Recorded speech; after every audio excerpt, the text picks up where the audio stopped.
Hey everyone, I'm Will and welcome to another video. This one is all about capturing forest and woodland scenes, and shortly we're going to go for a walk in the temperate rainforest of New Zealand. We're going to be using a mid-range lens and going out when the light is very low, and I'll run through some composition tips for settings, and we'll get a variety of different images. We also get a surprise visit from one of the New Zealand locals as well, so stay tuned for that. I really hope you enjoy this one. As you may have experienced yourself, capturing woodland scenes is incredibly challenging, but I've got to say, with that challenge comes the opportunity to really work your creativity and push your photography. So I trust and hope that you're going to get some tips and inspiration out of this one, and I hope you just enjoy coming into the field with me, because I've got to say, capturing the forest and trees, it's probably my favorite thing to do in photography. So I always have fun putting these ones together. I want to thank you for your support. Leave any questions or comments below. That's enough from me. Let's get out into the field.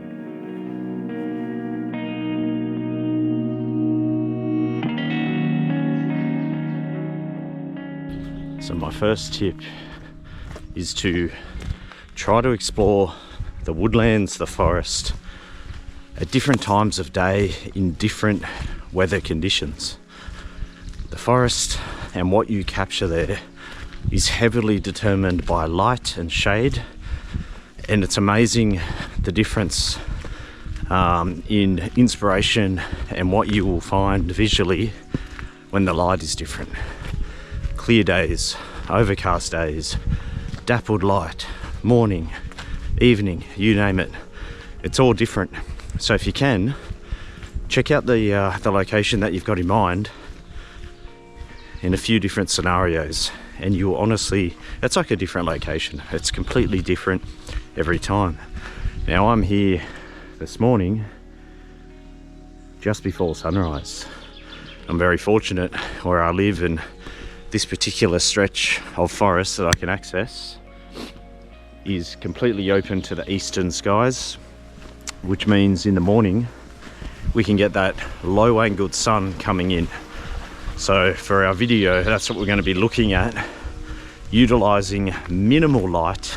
The light that we have will be very soft and warm, and I'll be looking for that to direct me in my composition.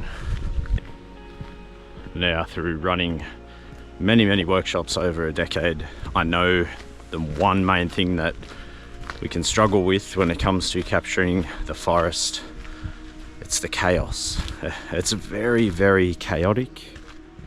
There's a lot going on, and it just doesn't present itself compositionally as easy as, say, a mountain in a valley, which is, you know, very striking and bold in its appearance. With the forest here, we have a lot going on. So what are we trying to do? You would have heard me mention this before. Look, I'm trying to find some harmony amongst the chaos. And that can be, of course, easier said than done. But what do I mean by that to begin with? Well, we've got an example right here, actually. We can see this is all very chaotic. On this side, there's a lot happening. And then as I come this direction, that large tree there just stands out, doesn't it? It's very strong, the size of it. When we look on the right-hand side here, all similar shapes. Everything's blending together. Chaos. You come this direction, we have something that jumps out. So first and foremost, look for some kind of tree that just stands out from the rest of the scene. You will see it. And if you're not seeing it, just slowly keep walking. The forest photography is all about moving at a slow pace and just observing. And then every so often, something will stand out amongst everything. You know, over here now, there's not much standing out. There's a cluster of trees there which are standing out, but they're quite messy. Nothing going on. So I slowly keep walking. Now, sometimes in the forest, you won't have to walk far at all. Other times you may, and that is because of the lighting, maybe your mood on the given day, you're just not seeing it. Nothing wrong with that, but you need to be prepared with forest photography to just take your time and don't expect to just come in here and start taking photographs straight away. It's a slow approach that begins with you observing. We're looking for the shapes and structures which break up the chaos. The light will determine so much. Whether you have golden light like this, midday light, even an overcast day, observe how the light shines through the forest and onto the trees. I generally like a backlight, like what we have right now, or a side light.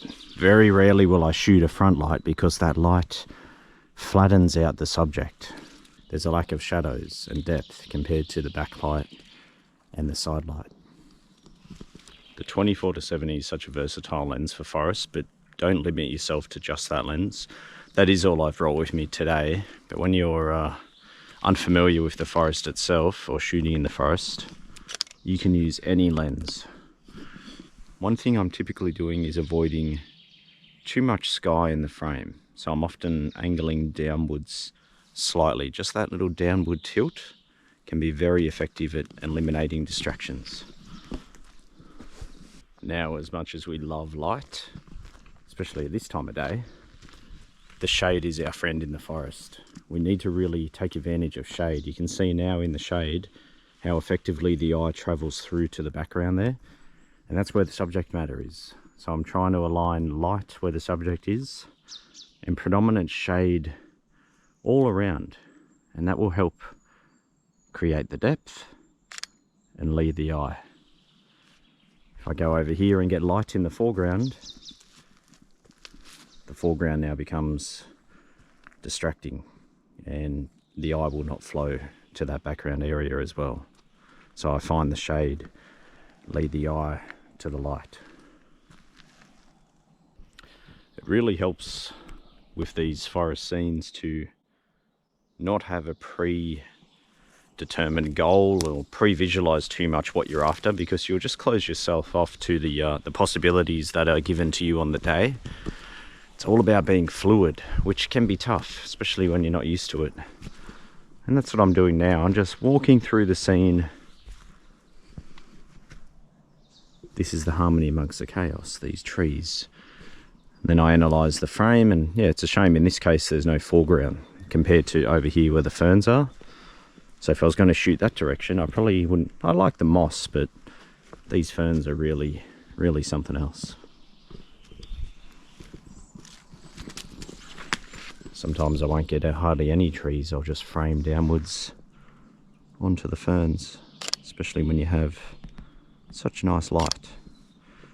Now I'm looking for balance in the frame. Balance is everything when it comes to composition.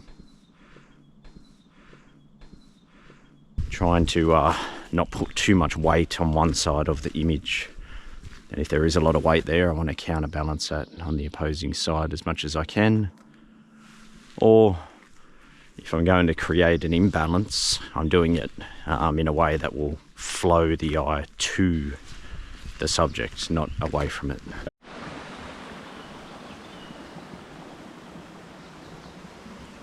It's almost too much light in this area. Light everywhere. And that can be really tough. As I said earlier, shade is our friend in the forest. So I'm going to just keep walking past all this and try and get us some more shade. There's a Kia. There's a wild Kia right there.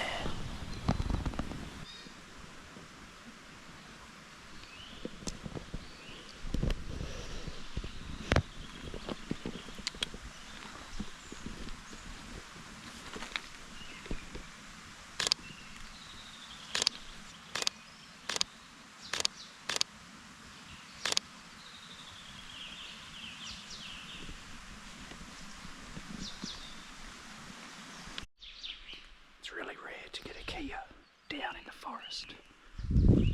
Usually they're out in the open mountains.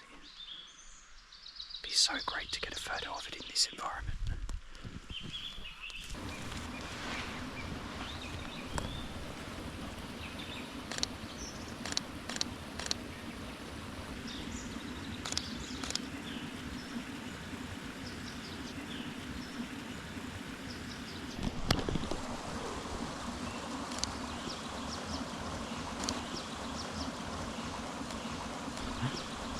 Well, that Kia encounter is really, whew.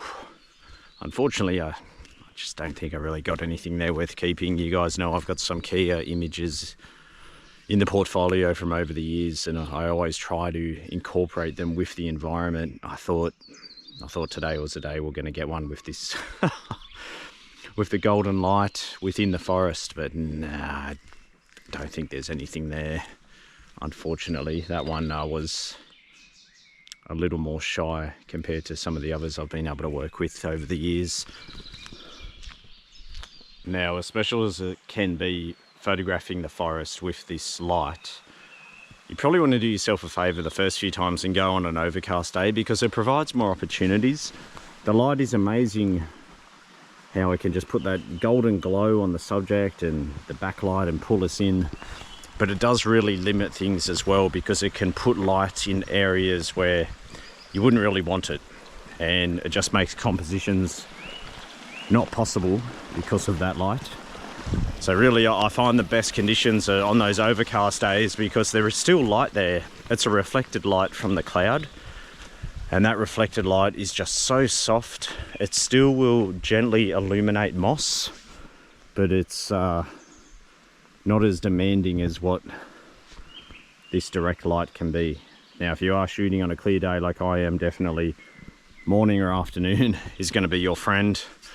But there's, you know, not every forest is going to line up well with that low angled sun. So as I said at the start, experiment with different times of the day, different locations, different weather conditions.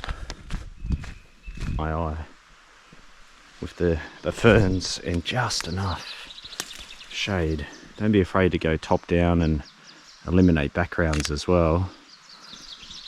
Looking downwards. I very rarely will shoot vertical in the forest as well, because you just get too much of that canopy up there, the open canopy. So shooting downwards is quite effective, and horizontal, I'd say 90% of the time. That's what I do anyway. I'm just trying to work this comp here. It's a really nice moment here, the light hitting that fern, and it's just framed up really well between these trees, angling down. Might even do one without any background at all. And what's effective is all the shade in the front, so you can see how the shade just leads the eye, and now we've got balance, clearly defined subjects, light in the right area. That's the type of thing we're looking for in the forest.